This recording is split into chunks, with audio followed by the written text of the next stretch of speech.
Schools کو جا رہے ہیں، کالجز کو جا رہے ہیں، ٹیوشنس لے رہے ہیں، بڑی مشقت و محنت سے ہم پڑھ رہے ہیں، اس سے زیادہ محنت کی ضرورت قرآن و حدیث کے علم کے لیے ہے، قرآن کے حصول کے لیے ہے، حدیث کے حصول کے لیے ہے۔ علم حدیث کو جاننے کے لیے ہمارے پاس محنت نہیں، کوشش نہیں ہے۔ ہم میں کے اکثر بچے علوم حدیث سے، علوم قرآن سے، علوم فقہ سے دور ہیں، ان کو معلوم ہی نہیں ہے کہ قرآن کہتا کیا ہے، حضور پاک احادیث کریمہ میں کیا فرماتے ہیں، ہم جانتے ہی نہیں۔ قرآن پڑھنا سیکھ لیے تو سمجھتے ہیں کہ ہم نے بہت بڑا کام کر لیا کہ ہم قرآن کی قراءت سیکھ لیے، اس کے معنی، اس کے مطلب کو، اس کے احکام کو ہم جانتے ہی نہیں۔ اسی طرح ہم میں سے بہت ایسے ہیں جو حدیث پاک پڑھنا ہی نہیں جانتے۔ آج کل ہمارے پاس حدیث پاک کا معاملہ یہ ہو گیا ہے کہ ہم فون کھولتے ہیں، واٹس ایپ پہ کوئی حدیث آ جاتی ہے، سوشل میڈیا پہ کوئی حدیث آ جاتی ہے تو ہم اسے لے کر پڑھتے ہیں، آگے بھیج دیتے ہیں، اس کی تحقیق بھی نہیں ہوتی، اس کی تصدیق بھی نہیں ہوتی، اس کی تخریج بھی نہیں ہوتی، یہ دیکھا نہیں جاتا کہ وہ کہاں سے آ رہا ہے، اس کا سورس کیا ہے، اس کے پیچھے کی سچائی کیا ہے۔ ہم حدیث کے علم میں اتنے کمزور ہو گئے، جو ہمارے بنیادی علوم میں سے ہے، جس پر ہمارے دین کا دار و مدار ہے، وہ علم حدیث سے ہم بہت دور ہو گئے۔ اس لیے آج لوگ اس کا فائدہ اٹھاتے ہوئے کچھ بھی ہمارے سامنے حدیث کہہ کر پیش کر رہے ہیں، کیونکہ ہم حضور کے غلام ہیں۔ اگر کوئی چیز حضور کی طرف نسبت ہوتی ہے تو ایک سادہ حضور پاک کا غلام جو ہوتا ہے، چاہنے والا جو ہوتا ہے، وہ کہتا ہے جب حضور پاک کی بات ہے تو غور سے سنتا ہے، حضور پاک کی بات ہے ادب سے سنتا ہے۔ لیکن یہی لوگ جن کے دل میں اہل بیت اطہار کا وقت ہے، جن کے دل میں حضور پاک کے لیے محبت نہیں، وہ حضور پاک کے احادیث کے نام پر لوگوں کو گمراہ کر رہے ہیں۔ کیا ہو رہا ہے؟ کہا جاتا ہے حدیث مستند دنیا، پر اس کے اندر حضور پاک نے بشارت دی ہے، جنت کی بشارت ہے، اور اس بشارت میں یزید بھی آتا ہے موضوع کے ساتھ۔ ہم کو حدیث پڑھنے کی ضرورت ہے برادر۔ آج یہ موقع تحقیق کا موقع ہے، یہاں پر ہم آمنا صدقنا کی منزل سے آگے نکل چکے ہیں۔ لوگوں پر جیسے میں نے اس سے پہلے بھی کہا کہ اعتماد ختم ہو چکا ہے، بھروسہ ختم ہو چکا ہے۔ اب ہمیں تحقیق کرنا ہوگا، علم سیکھنا ہوگا، اور علم کس سے سیکھ رہے ہیں وہ بھی دیکھنا ضروری ہے کہ صحیح العقیدہ سے علم سیکھیں، جس کے اندر حضور پاک کی محبت ہو ان سے علم سیکھیں، جن کے پاس اہل بیت اطہار کی محبت ہو ان سے علم سیکھیں۔ ہر کس و ناقص سے علم نہیں سیکھا جائے گا۔ امام مسلم نے صحیح مسلم کے مقدمے میں یہ بات لکھی ہے، انہوں نے فرمایا ہے کہ علم سیکھنے سے پہلے یہ دیکھو کہ کس سے علم سیکھ رہے ہو، اس کا کردار کیسا ہے، اس کا تعلق حضور پاک سے کیسا ہے، اس کا تعلق اہل بیت اطہار سے کیسا ہے، اس کا تعلق اپنے اکابر سے کیسا ہے، وہ کس راستے پہ چل رہا ہے، اس کا راستہ اکابر کا راستہ ہے، ائمہ کا راستہ ہے، صحابہ کا راستہ ہے، اہل بیت اطہار کا راستہ ہے، حضور پاک نے جو سکھایا ہے اس راستے پر گامزن ہے، اس سے علم سیکھو۔ لیکن اگر اس کے دل میں حضور پاک کے لیے محبت نہیں، اہل بیت اطہار کا بغض پال رہا ہے، اس سے علم سیکھو گے گمراہ ہو جاؤ۔ برادران عزیز، حدیث مستند دنیا، یہ حدیث کو لے کر بہت چرچا ہوتا ہے، بہت بات ہوتی ہے۔ اس حدیث پاک میں حضور پاک نے بشارت دی ہے جنت کی، اور فرمایا ہے کہ پہلا لشکر جو قسطنطنیہ دنیا پر حملہ کرے گا میں اسے جنت کی بشارت دیتا ہوں۔ برادران عزیز، اب یہاں پر حدیث پاک کا اگر علم ہوگا، نگاہ میں باریکی ہوگی تو بات سمجھ کیا جائے گی۔ حضور پاک کے الفاظ کیا ہے، حضور پاک کا فرمان کیا ہے؟ حضور پاک کا فرمان ہے کہ پہلا لشکر جو قسطنطنیہ پر حملہ کرے گا اس کے لیے جنت کی بشارت ہے۔ اور اب اس بشارت کو، اس فرمان کو لے جا کر لوگ کوشش کر رہے ہیں کہ یزید جو ظالم، فاسق، فاجر، اہل بیت اطہار کا قتل کرنے والا، اس کو لے جا کر یہ بشارت دے دی جائے، اس بشارت میں اس کو شامل کر لیا جائے، جبکہ یہ ممکن ہی نہیں۔ وجہ کیا ہے؟ وجہ یہ ہے کہ حضور پاک نے جو فرمان ارشاد فرمایا ہے، اس میں آیا ہے پہلا لشکر جو قسطنطنیہ پر حملہ کرتا، اور یہ جو حملہ ہوا یہ حضرت عمر فاروق کے زمانے میں ہوا، یہ یزید کا زمانہ نہیں تھا۔ اور پھر لوگوں کا کہنا کہ نہیں، یزید بھی تو قسطنطنیہ کی جنگ میں شامل تھا، یزید بھی تو قسطنطنیہ پر حملہ کیا تھا، تو وہ پہلا لشکر نہیں تھا، وہ 8واں لشکر تھا۔ یزید جس جنگ میں شامل ہوا تھا، جہاں پر وہ موجود تھا، وہ 8واں لشکر تھا، اور حضور پاک نے جو خوشخبری دی ہے وہ پہلے لشکر کے لیے دی ہے۔ بیچ میں 7 لشکر اور کم سے کم 30 برس کا فاصلہ ہے، 30 سال سے زائد کا فاصلہ بیچ میں ہے۔ حضور پاک کی خوشخبری حضرت عمر فاروق کے زمانے کے لیے، حضرت عمر فاروق کے لشکر کے لیے ہے، جسے حضرت عمر فاروق نے بھیجا تھا، اس لشکر کے لیے حضور پاک نے خوشخبری دی، اور ہم اس کو لے جا کر اس ظالم کے اوپر دینا چاہتے ہیں۔ تو جان لو کہ وہ جو 8ویں لشکر کی بھی بات ہو رہی ہے، اس میں بھی یزید شریک نہ تھا۔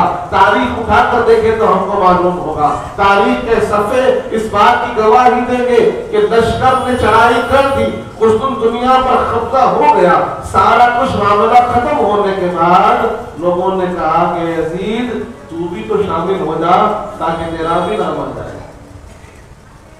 شراب کے نشے میں دھت پڑا ہوا تھا، لوگوں نے اٹھا کر لے جایا اسے تاکہ کم سے کم اس کا شرکت کے مال غنیمت کے حصہ تو بتائے۔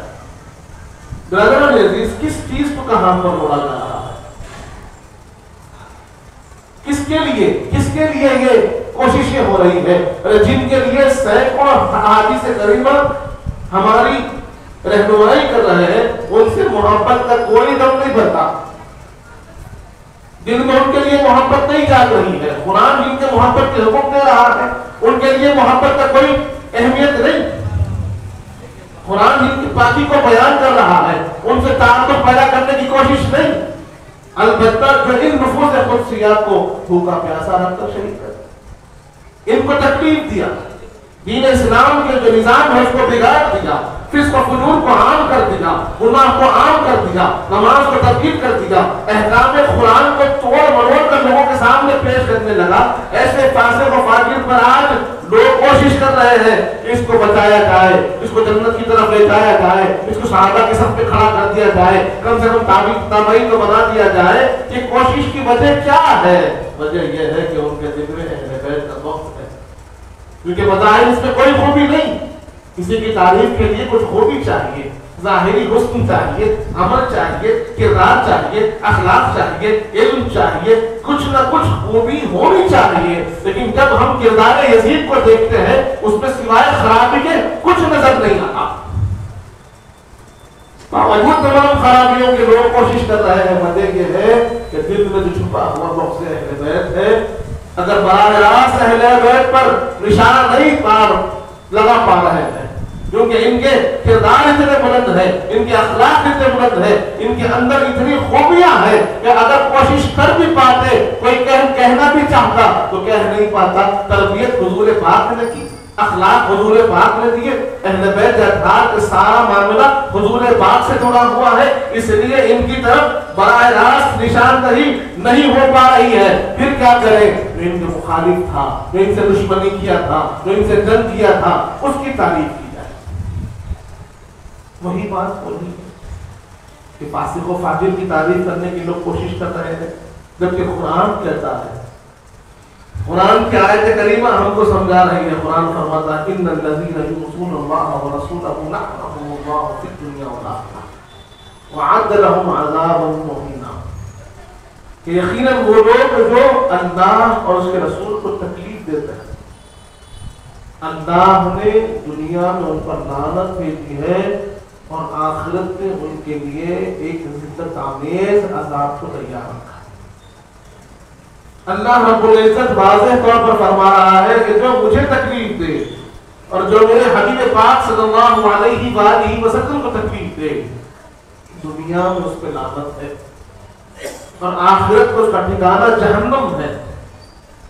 اور حضور پاک نے بارہا فرمایا کہ جو میرے شہزادوں کو تکلیف دیتا ہے مجھے تکلیف دیتا ہے. من آذاہما فقط آذانی، من آذاہم فقط آذانی، من سبہم فقط سبنی، من ابغضہم فقط ابغضنی.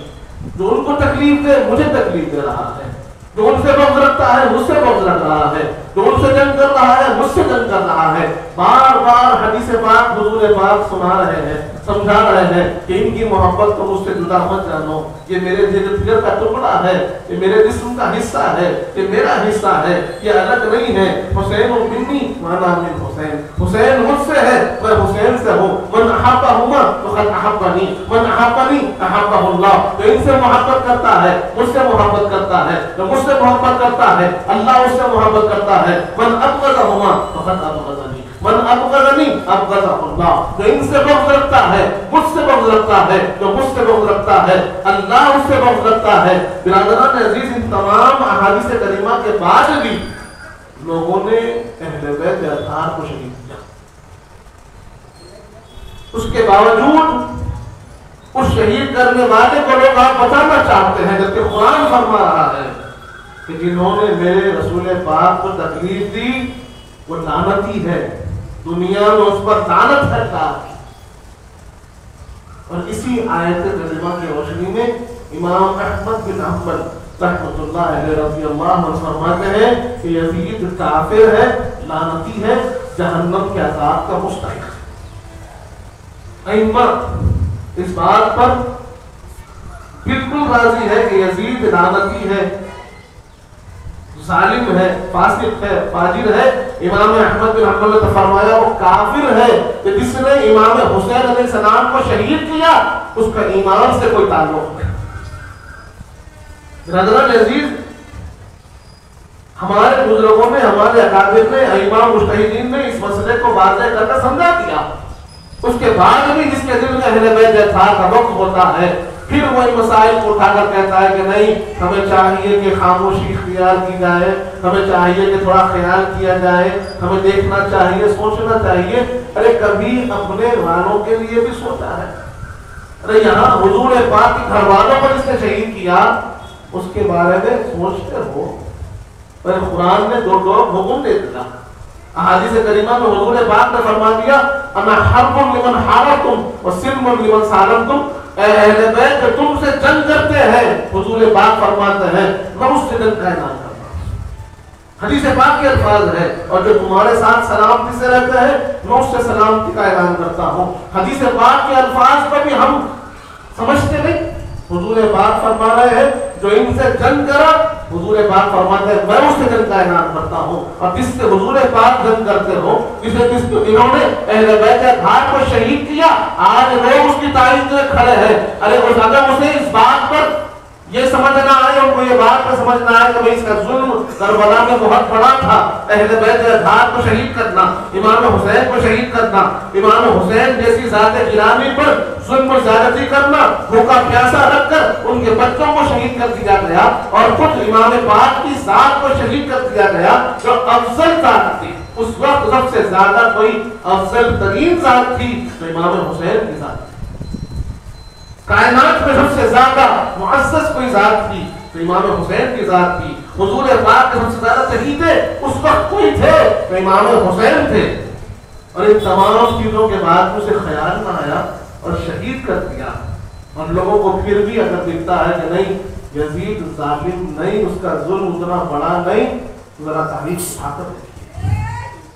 کربلا کے بعد اس کا ظلم رکا نہیں، خاموشی اختیار نہیں کیا، بلکہ اس نے حکم دیا کہ تم مدینے پر حملہ. تاریخ گواہ ہے، واقعہ کردار سے کہتے ہیں. برادران عزیز، جب اہل مدینہ نے یزید کی بیعت سے انکار کر دیا، اہل مدینہ نے کہا کہ ہم یزید کی بیعت توڑ دیتے ہیں، اور حضرت عبداللہ بن حنظلہ رضی اللہ عنہ اس کی روایت کرتے ہیں، آپ فرماتے ہیں خدا کی قسم ہم نے اس وقت یزید کی بیعت کو توڑا ہے اس وقت ہمیں اس بات کا یقین ہوا کہ اگر اس فاسق و فاجر کی بیعت کو نہیں توڑیں گے تو اللہ کا عذاب ہم پر نازل ہو جائے گا اور آسمان سے پتھروں کی بارش ہو جائے گی۔ اہل مدینہ انہوں نے یزید کی بیعت کو توڑ دیا، کہا کہ یزید کی بیعت نہیں کرتے۔ اس پر یزید نے حکم دیا، مسلم بن عقبہ اس کا جنرل تھا، فوجی کمانڈر تھا، سے کہا کہ تو فوج لے کر مدینے پر حملہ کرے، اگر اہل مدینہ میری بیعت نہیں کرتے ہیں تو پھر 3 دن کے لیے تجھ پر مدینہ حلال ہے، جو چاہے کر۔ برادران عزیز کے حکم کو لے کر مسلم بن عقبہ نکلتا ہے، لشکر کی چڑھائی ہوتی ہے کس پر؟ مدینہ منورہ پر، حضور پاک کے شہر پر لشکر کشی ہوتی ہے، حملہ ہوتا ہے، 700 صحابہ کو شہید کر دیا گیا۔ مدینہ منورہ جسے حرم کہا گیا، حضور پاک نے فرمایا جیسے حضرت ابراہیم علیہ السلام نے خانہ کعبہ کو اور مکہ مکرمہ کو حرم قرار دیا، ویسے ہی میں مدینہ منورہ کو حرم قرار دیتا ہوں۔ یہاں پر کسی کیڑے کو بھی نہیں مارنا چاہیے، یہاں کے درخت کو بھی نہیں کاٹنا چاہیے، یہاں پر کسی کو کوئی تکلیف نہیں دینی چاہیے۔ اور حدیث پاک میں آیا، حضور پاک فرماتے ہیں کس نے اہل مدینہ کو تکلیف دی، اللہ قیامت کے دن اسے آگ میں ایسا پگھلا دے گا جیسے نمک پانی میں پگھل جاتا ہے، لوہا آگ میں پگھل جاتا ہے، ویسے ہی اہل مدینہ کو تکلیف دینے والے کو اللہ جہنم میں پگھلا دے گا۔ یہ حدیث واضح ہے۔ اس کے بعد بھی 700 صحابہ کو مدینہ منورہ میں شہید کر دیا گیا، 1-2 نہیں 700 صحابہ، 10,000 تابعین مدینہ منورہ میں اہل مدینہ کو شہید کر دیا گیا۔ کئی صحابیات کی عصمت ریزی ہوئی، 3 دن تک مدینہ منورہ کو تباہ و تاراج کر دیا گیا۔ جہاں پر حضور پاک کا منبر ہے وہاں پر گھوڑوں کو اونٹوں کو لا کر باندھ دیا گیا، مسجد نبوی شریف میں نماز کو بند کر دیا گیا، اور وہاں جس حصے کو حضور پاک نے کہا ما بین منبری و بیتی روضۃ من ریاض الجنہ، کہ میرے گھر میرے حجرہ شریف اور میرے منبر کے درمیان جو حصہ ہے وہ جنت کا حصہ ہے، وہ ریاض الجنہ ہے، جنت کی ایک کیری ہے، جنت کا ایک باغ ہے، وہاں پر لا کر اونٹوں کو گھوڑوں کو باندھ دیا جاتا ہے۔ حضرت سعید فرماتے ہیں کہ میں ایک پاگل کا شکل اختیار کر کر منبر کے پاس بیٹھ گیا، مجھے خوف تھا کہیں یہ حضور پاک کے روضے پہ بھی حملہ نہ کر۔ میں وہاں پر ایک مجنون کی طرح بیٹھا رہا اور یہ منظر کو دیکھتا رہا، نماز بند مسجد نبوی شریف میں، اذان بند مسجد نبوی شریف میں، گھوڑوں کو باندھ دیا گیا، مدینہ پاک کو تباہ و تاراج کر دیا گیا، صحابہ کو صحابیات کو شہید کر دیا گیا۔ حضرت سعید فرماتے ہیں کہ نماز کا وقت معلوم نہ ہوتا مگر میں حضور پاک کے قبر انور سے اذان کی آواز سنتا، اس اذان پر میں نماز پڑھ لیتا، 3 دن تک وہی بیٹھا رہا کہ کہیں حضور پاک کے روضے پر یہ حملہ نہ کرتے۔ برادران عزیز، جنہوں نے حضور پاک کے شہر کو تباہ کر دیا، آج لوگوں کو ان سے ہمدردی ہو رہی ہے۔ جنہوں نے حضور پاک کے خانوادے کو شہید کر دیا، آج لوگوں کو ان سے ہمدردی ہو رہی ہے، جبکہ اللہ قرآن مجید میں فرما رہا ہے اس نے اللہ کو تکلیف دی، اس نے اللہ کے حبیب پاک کو تکلیف دی، اللہ کی لعنت ہے اس پر۔ دنیا میں اللہ کی لعنت ہے اور آخرت میں اللہ نے اس کے لیے ایک ذلت آمیز عذاب رکھا ہے۔ حضرات عزیز، آج افسوس اس بات کا ہے کہ جو آپ کی محبت کے حقدار ہیں، کہ جن سے تعلق ہمارا ہونا چاہیے، وہ تعلق میں ہم دور نظر آتے ہیں۔ جن کے کردار کو اپنانا چاہیے وہ کردار ہمارے اندر نظر نہیں آتا۔ جو حسینی کردار کی بات کرتے ہیں، جو حسینی مقصد کی بات کرتے ہیں، جو حسینی انداز کی بات کرتے ہیں، جو اپنے آپ کو امام حسین کا غلام کہتے ہیں، ان کے اندر کردار حسینی نظر نہیں آتا۔ برادران عزیز، تو ہمیں اور کرنا چاہیے کہ ہم کس کے راستے پہ چل رہے ہیں، اور یزید کا معاملہ یہی ختم نہ ہوا۔ مدینہ پاک میں ظلم و زیادتی کے بعد ظلم کس حد تک، مورخین لکھتے ہیں کہ جس گھر پہ داخل ہوتے اس گھر کو سارا کا سارا لوٹ لیتے.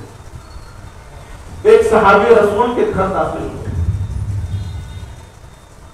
صحابہ اکرام کا معاملہ انہوں نے حضور پاک کی حیات بابرکت کو دیکھا تھا.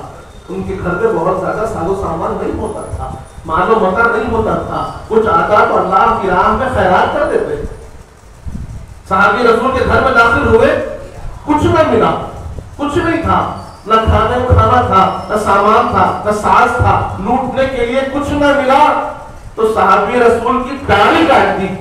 کہا آئے ہیں کچھ تو لے کر جائیں گے, تیری داڑھی کاٹ دیتے ہیں. برادران عزیز, صحابی رسول کی داڑھی پکڑ کر کاٹ دی گئی. آگے باہر نکلے تو ایک بڑھیا کا ایک نوجوان بیٹا تھا. بڑھیا گڑگڑانے لگی کہ میرے بچے کو چھوڑ دے, میرے بچے کو چھوڑ دے, مت مار میرے بچے کو, ایک ہی لوتا میرا سہارا ہے, چھوڑ دے. حضرات عزیز, وہ صحابیہ گڑگڑا رہی ہیں اور یہ شقی بدبخت ان کے جوان بچے کو ذبح کر کر کاٹ کر اس کا سر ان کی ماں کے گود میں رکھ دیتا.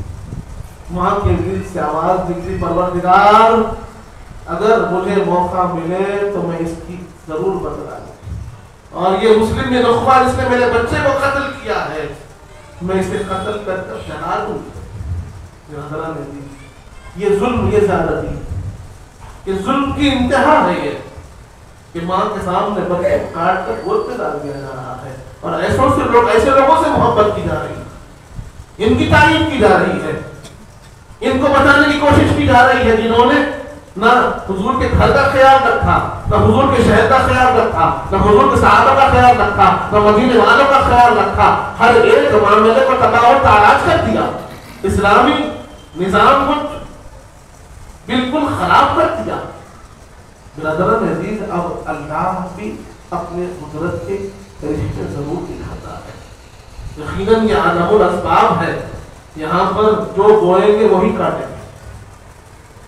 معاملہ یہ ہوا, مورخین کہتے ہیں کہ اس مسلم میں نخبہ پر اللہ کا ایسا عذاب آیا کہ وہاں سے نکل کر یزید نے حکم دیا کہ جب تم مدینے پر قبضہ کر دو تو مکے پر حملہ کرو. برادران عزیز, اب کوئی مدینے کے بعد شہر بچا تھا جو عظمتوں والا تھا, جو عزتوں والا تھا, تو مکہ مکرمہ تھا, اللہ کا گھر تھا. حکم آیا کہ عبداللہ بن زبیر رضی اللہ عنہ, جو حضرت زبیر بن عوام کے بیٹے ہیں, انہوں نے مکے پر اپنا ڈومینیشن قائم کر لیا ہے. انہوں نے یزید کی مخالفت شروع کر دی ہے, تم مکے پر حملہ کرو. برادران عزیز, اللہ کے گھر پہ حملے کا حکم ہو گیا. وہاں سے نکل کر جب یہ یزیدی فوج جانے لگی تو ہم جانتے ہیں کہ جب مکے پر کسی نے حملہ کرنا چاہا تو اللہ نے پھر اس کے ساتھ کیا. ابابیل کا لشکر کا مثال ہمارے سامنے ہے. الم تر کیف فعل ربک باصحاب الفیل, اس حکم کو بھی ہم جانتے ہیں. معاملہ یہی ہوا کہ جب مکے کی طرف یہ لشکر نکلنے لگا تو اس مسلم بالعقبہ پر فالج کا ایک ایسا اثر ہوا کہ اس کا جسم سارا شل ہو گیا, چلنا پھرنا نہیں آ رہا, ہاتھ پاؤں بیکار ہو گئے, اور کچھ ہی دیر میں اس کا انتقال ہو گیا, مر گیا. پھر نار و جہنم پر راستے میں جب مسلم میں نقبہ مر گیا تو اس کی ساتھیوں نے اس کو وہیں پر دفن کر دیا اور مکے کے لیے نکل گئے. ادھر اہل مدینہ کو معلوم ہوا کہ مسلم میں نقبہ یزید کا جنرل تھا, مر گیا. تو بڑھیا کو خبر پہنچی کہ تیری بدوا اللہ نے قبول کر لی, اور اس مسلم نخبہ کو اللہ نے کیفر کردار تک پہنچا دیا. وہ خبر میں دفن کر دیا گیا. بڑھیا نے کہا کہ ابھی میرے دل کو چین نہیں, ابھی مجھے میرے دل کو چین نہیں ہے, مجھے مسلم نخبہ کی خبر پر لے جاؤ. وہاں گئے, خبر کھولی گئی. برادران عزیز, اس منظر کو بتایا جاتا ہے کہ جب اس شقی بدبخت کی خبر کو کھولا گیا سرانے کی طرف سے, تو وہاں پر ایک سانپ اس کے سر پہ لپٹا ہوا تھا, عذاب قبر جاری تھا. اس منظر کو دیکھے تو لوگوں کے دل دہل گئے, یہ کیا دیکھ رہے ہیں, یزیدی انجام اللہ بتا رہا ہے، یزیدیوں کا انجام کیا ہوا۔ اس کے سر پر سانپ لپٹا ہوا، جب بڑھیا نے دیکھا، کھودنے والوں نے کہا کہ بڑھیا خاتون چھوڑ دو کہ اس کے اوپر عذاب چل رہا ہے، اس کے سر پر سانپ لپٹا ہوا ہے۔ وہ خاتون نے کہا کہ نہیں، میرا دل ٹھنڈا نہیں ہوتا، میں نے اللہ کی بارگاہ میں قسم کھائی ہے کہ میں اسے یقیناً جلا دوں گی۔ اس کے پیر کے پاس سے کھودا، پیر کے پاس سے کھودا گیا، پیر کے پاس سے کھودے تو وہاں پر ایک سانپ لپٹا ہوا۔ اس عذاب کو دیکھ کر لوگ تھرا اٹھے، خوفناک ہو گئے، ہولناکیوں پر طاری ہو گئی۔ لوگوں نے کہا کہ اب تو چھوڑ دے، اللہ کا عذاب میں سے پکڑ لیا ہے، اب اس سے زیادہ کیا تو تکلیف دے سکتی ہے، کیا تو انجام لے سکتی ہے، کیا تو انتقام لے سکتی ہے۔ اس پر دنیا نے کہا کہ نہیں، وہ اللہ کے سامنے نماز پڑھتی ہے، عرض کرتی ہے پروردگار مجھے میرا بدلہ ہے۔ برادران عزیز، بڑھیا عرض کر کر ہاتھ میں لکڑی لیتی ہے اور ان سانپ کے اوپر مارتی ہے۔ مورخین کہتے ہیں کہ سانپ پر مارا گیا، وہ سانپ چلے گئے، پھر بڑھیا نے اپنا انتخاب کیا۔ برادران عزیز، عرض کرنا یہ ہے، بات یہ ہے کہ آج جو لوگ یزید یا یزیدی فکر کو عام کر رہے ہیں، جو امام حسین کے محنت کو، کوشش کو آج پامال کر رہے ہیں، یہ کوشش کر رہے ہیں کہ لوگوں کو امام حسین سے دور کیا جائے، حسینی فکر سے دور کیا جائے۔ ہم کو جاننا چاہیے کہ اگر آج بندہ مومن کامیاب ہو سکتا ہے، اس کے اندر انقلاب آ سکتا ہے، اس کے اندر کوئی سدھار آ سکتا ہے، تو وہ حسینی فکر سے آ سکتا ہے، کردار حسینی سے آ سکتا ہے۔ آج ظلم و زیادتی جو عام ہو گئی ہے، ظلم بربریت بڑھ رہی ہے، لوگ خاموشی کا شکار ہو رہے ہیں۔ جن کے پاس اللہ نے صلاحیت دی، وہ صلاحیت والے خاموش ہے، اور جو ظالم ظلم کر رہا ہے کوئی اسے روکنے والا نہیں ہے۔ وجہ یہ ہے کہ وہ کردار حسینی ہمارے اندر سے ختم ہو گیا ہے، ظالم کے خلاف آواز اٹھانے کی بات ختم ہو گئی ہے، مظلوم کی آواز بن کر کھڑے ہونے کی بات ختم ہو گئی ہے۔ آج ہم یہ سمجھ رہے ہیں کہ ہم زندہ ہیں، ہم کھا رہے ہیں، ہم پی رہے ہیں، یہی ہمارے لیے کافی ہے۔ نہیں دوست، ایسا نہیں ہو سکتا۔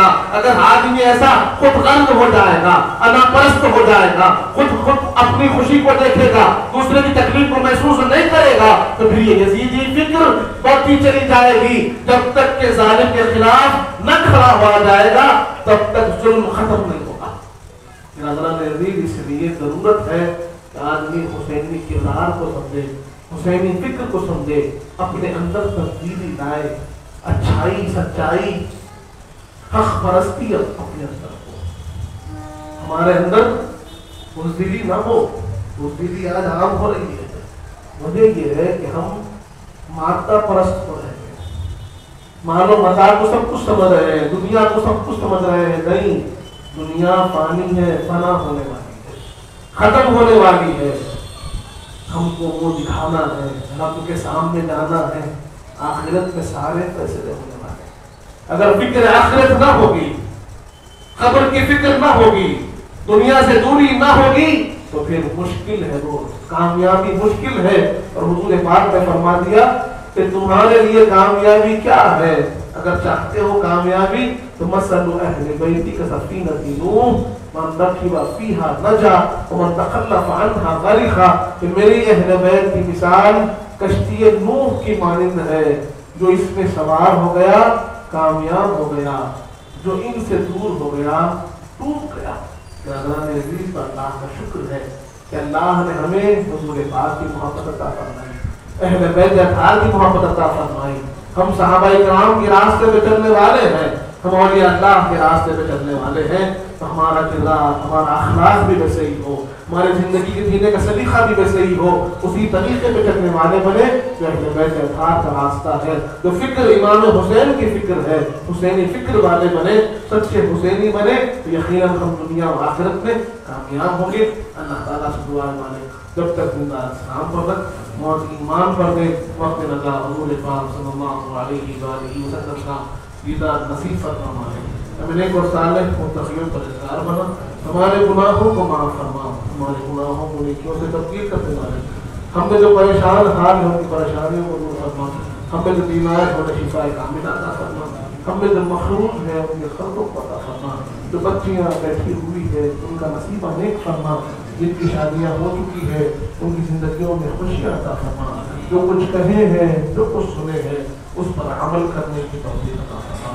حضور پاک صلی اللہ علیہ وآلہ وسلم کا سچا غلام امتی بنا، منے اہل بیت اصحاب کا غلام بنا، صحابہ کرام کا چاہنے والا بنا، اولیاء اللہ کا چاہنے والا بنا، ان کے بتائے ہوئے راستے پر چلنے کی توفیق عطا فرما۔